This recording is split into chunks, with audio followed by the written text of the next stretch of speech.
Hello guys, আজকে আমি কথা বলবো আমি ছোটকাল থেকে যতটুকু দেখছি আমার বড় বাবা অনেক টাকা কামাইছে, কিন্তু টাকা সে ধরে রাখতে পারেনি বা প্লাস আমি তার আমি রাখতে পারিনি টাকাটা। আমার বাবাই কিন্তু ওই বড় বড় অনুষ্ঠানে খরচ টরচ এগুলো রান্নাবাড়ি সে মানে ফ্রিতে করে দিত। 1000-1200 লোকের আয়োজন সে করছে, এক হাতেই করছে, তার সাথে জোগাড় লাগে।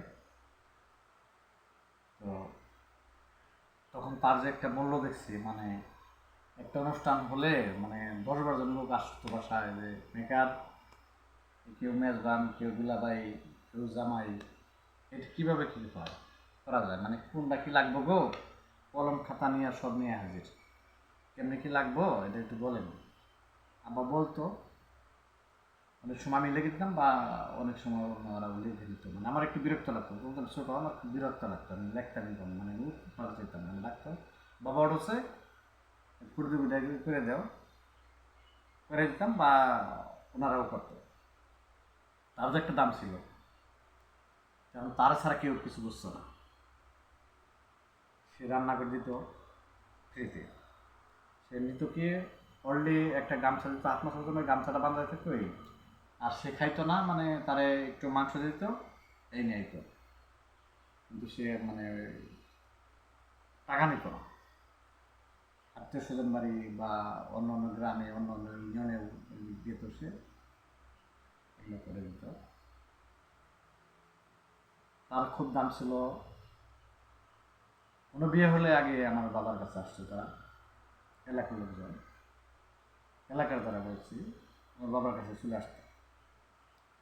যে একটা জিনিস আমি দেখলাম, আমি দেশে থেকে আমার বাবা যখন এটা কিন্তু আমি একটা কথা বলি, এটা কিন্তু আমার বাবা হলো আগুন পাড়ে থাকলে মানুষের ওই অনেকটাই সমস্যা হয়ে যায়।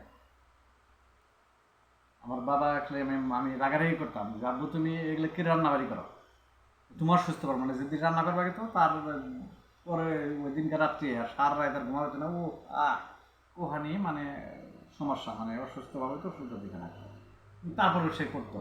আমি বললাম যে তুমি দৈনিক এগুলা করে, আমি রাগারাগি করতাম। তোর মধ্যে দেখলি বাবা এগুলা মানুষকে খাওয়াইলে মানুষের সোয়াব, আমার রান্না মানুষের খায়, এটা সব ঠিক আছে, এটা সোয়াব। যাই হোক, আমার বাবা যখন অসুস্থ হয়ে গেল, এলাকায় মেলা বিয়ে বেয়ালা অনুষ্ঠানে হইল, কিন্তু আমার বাবারে এই একটু তরকারি বা একটু পোলাও নিয়েও কেউ আসে নাই দেওয়ার জন্য। কিন্তু অলরেডি কিন্তু তাদের ফ্যামিলিতে অনেক অনুষ্ঠানে বাবে মাংনা কাজ করে দিচ্ছে, মাংনা রান্নাবাড়ি করে দিচ্ছে। তাতে আমি দেখছি এই দুনিয়াটা হলো স্বার্থপর।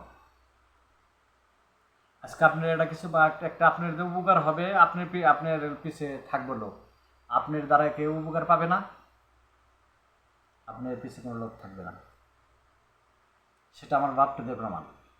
আমার বাপ যখন সুস্থ ছিল, সবল ছিল, ভালো ছিল, তখন তো এলাকার যত রান্নাবাড়ি, বিয়ে শাদী বা যে কোনো মুসলমানি হোক বা খরচ হোক, ওর বাবাই কাজ, কেউ জামাই, কেউ মেজবান, কেউ দুলাভাই, একজন একভাবে ডাকতো রাত্রে, কাজে ঘুম নষ্ট করে ফেলিত, এবার রান্না করতে। কিন্তু তারা কিন্তু আমার বাবা সুস্থ হওয়ার পর তারা অনেক অনুষ্ঠানই করছে। আমার বাবারা কিন্তু কেউ জিগায়ও নাই যে তাহলে মেকার এতদিন আমাদের অনুষ্ঠানে রান্নাবাড়ি করে দিছে, তাহলে একটু তার মেকারে খাবার দিয়ে আসো, খাবারটা দিয়ে আসো। এইরকম দুনিয়াটাই স্বার্থপরের জন্য বলি, আপনি মানুষের উপকার কাজ করতে পারবেন তা আপনি ভালো, আপনি কাজ করতে পারবেন না, আপনি ভালো না।